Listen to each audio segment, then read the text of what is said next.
මේ ව්‍යසනේ ආවට පස්සේ පළවෙනි සතිය ඇතුළත තානාපතිවරු 20 දෙනෙක් සජිත් ප්‍රේමදාස හම්බුණා.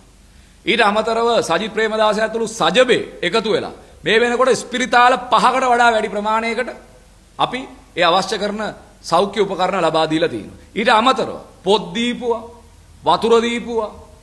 මේ සියලු දේවල් තියෙද්දි මේ ආණ්ඩුව තමන්ට කරගන්න බැරියාව අනිත් අයගේ පිටින් තියලා කපලා අනිත් මිනිස්සු ජෝකර්ලා කරන්න හදන දේශපාලනය දිගින් දිගටම කරන්න යන්න බෑ.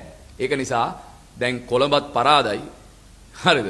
හොරණ පෙරදිලා කොමාරි නීතිය අකුල්ලා සාක්කුවට දාලා ඔරලෝසු කට්ට මාරු කරලා ඔරලෝසු බට්ට වෙනස් කරලා යන්තම් ඊයේ බලෙන් සම්මත කරගත්තා. තමන්ගේ කට්ටිය එකතු වෙලා ඉස්සරහට පෙරේදා මීගමුවෙත් ওই සිද්ධියම වුණා. ඒක නිසා තමන්ගේ නිර්වත වහගන්න දේශපාලන සදාචාරය පාවිච්චි කරලා මේ නායාමත් එක්කම මේ ආණ්ඩුව පිළිබඳව ජනතාවගේ තිබිච්ච විශ්වාසයත් මේ නායාමත් එක්කම නාය ගිහින් තියෙනවා. ආණ්ඩුවට අපි කියන්නේ පුළුවන් නම් කයිය නවත්තලා වැඩ කරන ආණ්ඩුවක් කරන්න. එහෙම නැත්නම් ආණ්ඩුවත් ෆේල්, අනුරත් ෆේල්, රටත් ෆේල් කියන එක අපි මතක් කරනවා.